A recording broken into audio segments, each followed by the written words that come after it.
Bhagavad Gita 14 chapter గుణత్రయ విభాగ యోగంలో 14 శ్లోక.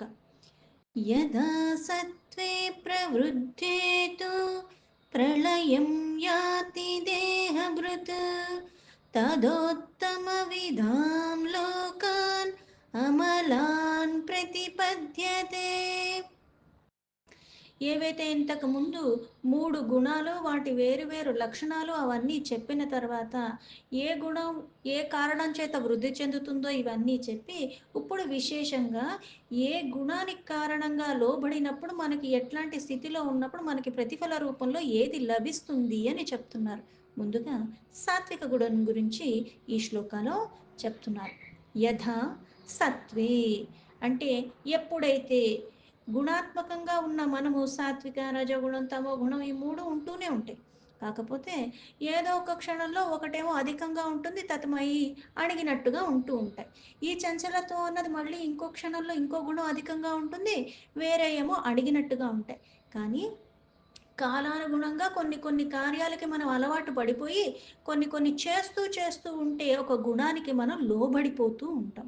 అలాగే ఇక్కడ ఎప్పుడైతే యథా సత్వే, ఎప్పుడైతే సాత్విక గుణంలో మనం ఉన్నప్పుడు అది తీవ్రంగా ఉండి రజోగుణం తమో గుణం తక్కువగా ఉన్నప్పుడు, అందుకే ప్రవృద్ధేతు అది ప్రబలంగా వృద్ధి చెందుతూ ఉన్న కారణంగా, అంటే సాత్విక గుణం వృద్ధి చెందుతుంది అంటే తమో గుణం రజో గుణం తక్కువగా ఉన్నాయి.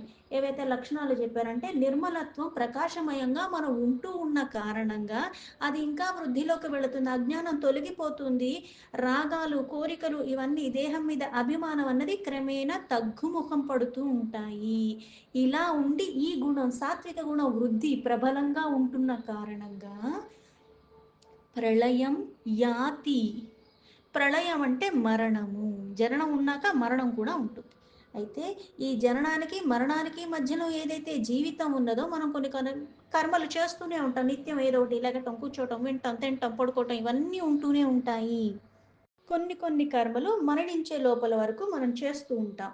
అయితే ఇలా కర్మలు చేసుకుంటూ కొన్ని కొన్ని వృద్ధిలోకి వచ్చేలాగా కొన్ని ప్రబలంగా అవుతూ ఉన్న క్షణంలో మనకి మరణం సంభవించినప్పుడు, యాతి అంటే ఆ మరణ సమయం ఆసన్నం అయినప్పుడు, దేహభృతు అంటే ఈ దేహంలో ఏదైతే జీవాత్మ ఉన్నదో అది ఈ శరీరాన్ని విడిచి వెళ్ళిపోవటమే మరణం, పెద్దగా ఏమీ లేదు.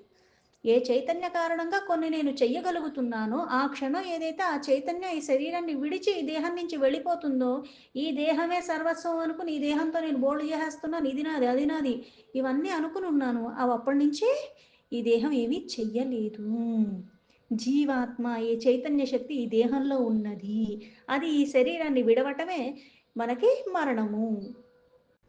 తదోత్తమ విధాం, తదోత్తమ విధాం అంటే ఏంటి అంటే ఇక్కడ మళ్ళీ అప్పుడు అంటే సాత్విక గుణానికి లోబడి ఉన్నావు, అది వృద్ధి చెంది ఉంది, ఆ సమయంలో నీకు మరణం ఆసన్నం అయినప్పుడు ఉత్తములైన, అంటే మనకి కొన్ని కొన్ని చెప్తూ ఉంటారు, నీకెన్ని తెలుసు అన్నది కాదు, ఆ సమయానికి ఆ సందర్భానికి నువ్వు ఎలా దాన్ని చెయ్యగలిగావన్నదే విశేషము. ఎన్ని తెలిసినా ఆ సమయానికి నేనేది చెయ్యలేనప్పుడు దానివల్ల నాకేమీ నాకు కాదు వేరే వాళ్ళకి కూడా ఉపయోగం లేదు.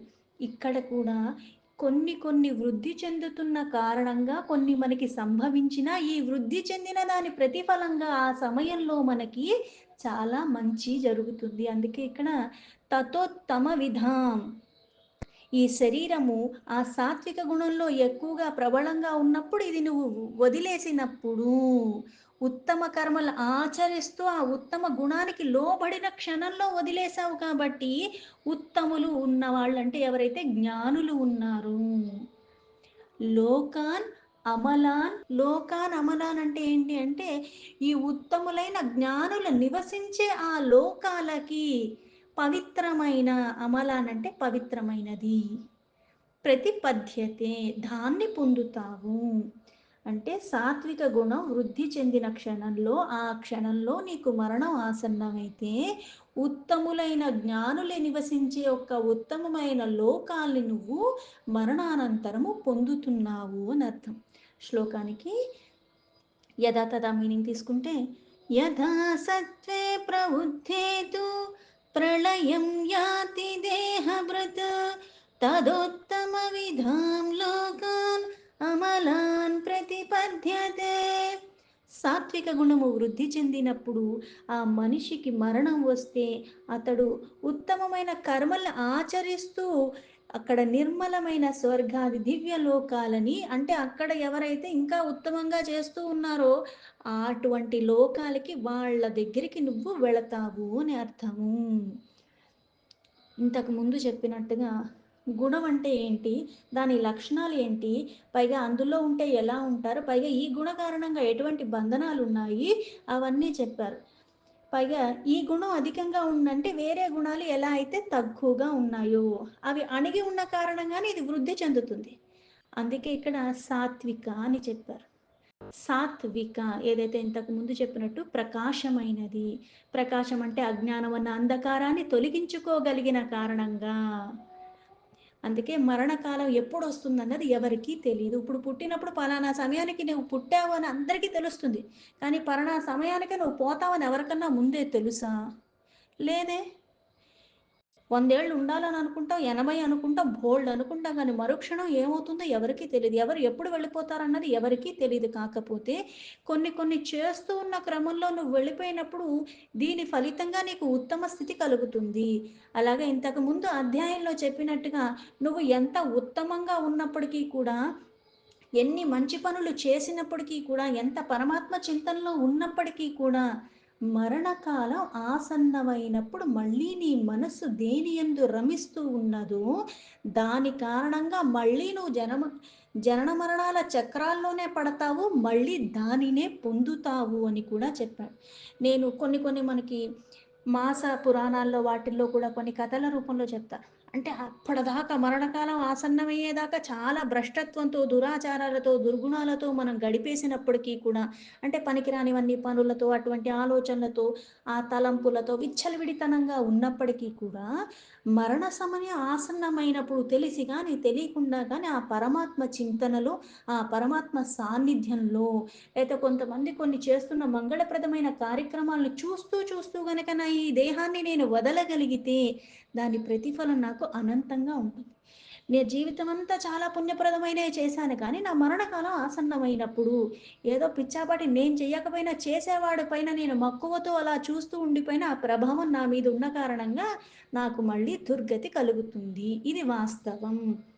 అందుకే ఇక్కడ విశేషంగా సాత్విక గుణం ఎక్కువవ్వటం, పైగా ఆ సమయంలో నీకు ఎప్పుడైతే మరణం ఆసన్నమవుతుందో, ఉత్తమమైన లోకం అంటే ఎక్కడైతే యోగులు, వేద విధులు, జ్ఞానులు పొందుతారో, అంటే ఈ గుణ ప్రభావం చేత నువ్వు అటువంటి ఉత్తమమైన లోకాలను కూడా పొందగలవు. ఎలా అయితే పరమాత్మలో పరమ పదాన్ని నువ్వు పొందటం అంటే అర్థం ఏమిటి అంటే వికారాల రాహిత్యంగా ఉంటున్నావు, నిర్మలంగా ఉంటున్నావు, శుద్ధంగా ఉంటున్నావు. దాని కారణంగా అది నీకు లభిస్తుంది. ఆ పరిశుద్ధత రావాలి. నిర్మలత్వం అన్నదంటే మాలిన్యాల రహితంగా, అరిషడ్ వర్గాలు ప్రతిదానికి ఎలా అయితే గుణాతీత, ద్వంద్వాతీత, సర్వాతీత, సర్వము పరమాత్మమయమే అయినప్పటికీ కూడా, ఆ చైతన్యం నాలో ఉన్నప్పటికీ కూడా, నాలో ఎలా అయితే దుర్గుణాలు వస్తున్నాయో, నాలో ఎలా అయితే ఈ దేహాభిమానం కారణంగా కొన్ని కొన్ని దుర్లక్షణాలకి నేను లోబడిపోతూ ఉన్నాను. ఈ విచక్షణ తెలిసిన కారణంగా, ఆ అజ్ఞానం అన్నది నేను తొలగించుకున్న కారణంగా సాత్విక గుణం వృద్ధి చెందుతుంది. ఆ వృద్ధి చెందిన ఆ క్షణంలో అంటే మళ్ళీ ఈ గుణం నుంచి ఇంకో గుణానికి వెళ్ళే లోపల గనక నాకు మరణం వస్తే, ఉచ్చ స్థితి అంటే ఉన్నతమైన స్థితికి నేను పొందే అర్హత నాకొస్తుంది. అందుకే సాత్విక గుణం సంపన్నంగా ఉంటే ఉత్తములు చేరే ఉత్తమమైన లోకానికి నువ్వు వెళతావు. మరణం తర్వాత ఎక్కడికెళ్తావు అన్నది తర్వాత సంగతి కానీ, జీవించి ఉండగానే కూడా జీవన్ముక్తి స్థితి నీకు లభిస్తుంది. ఈ గుణాన్ని నువ్వు వృద్ధి చేసుకుంటూ వెళ్ళగలిగితే, అది వృద్ధి చేయాలంటే ఏం చేయాలి? రజోగుణాన్ని, తమో గుణాన్ని తొలగించుకునే ప్రయత్నం చేస్తూ ఉండాలి. ఆధమరపుగా ఒక్క క్షణం కూడా ఉండకుండా పరమాత్మ చింతనలోనే రమిస్తూ ఉండాలి. అప్పుడు ఇది ప్రబలత్వం ఎక్కువగా ఉంటుంది. ఈ సాత్విక గుణం అన్నది అరాకొరా కాకుండా పూర్ణంగా, సంపూర్ణంగా ఉంటేనే అది నీకు లభిస్తుంది. ఎలా అయితే ఇప్పుడు పరీక్ష రాయాలని నేను మొత్తం చదివాను, అన్నీ చేశాను గానీ, ఆ సమయంలో ఎప్పుడైతే పలానా తేదీకి, పలానా సమయంలో పరీక్ష అని జెప్పినప్పుడు నేను అప్పుడెళ్ళాలి. నా ఇష్టం వచ్చినప్పుడెళ్ళి నేను రాస్తానంటే నాకేమొస్తుంది? నన్నక్కడ రాయనివ్వరు గదా!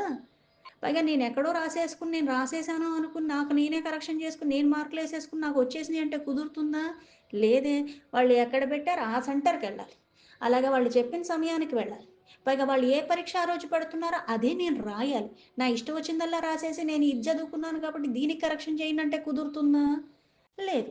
వాళ్ళడిగిన ప్రశ్నకే నేను సమాధానం రాయాలి. వాళ్ళిచ్చిన వ్యవధిలోనే రాయాలి. మళ్ళీ దానికి తర్వాత కూడా నాకెక్కువ సమయమేమి ఇవ్వరే.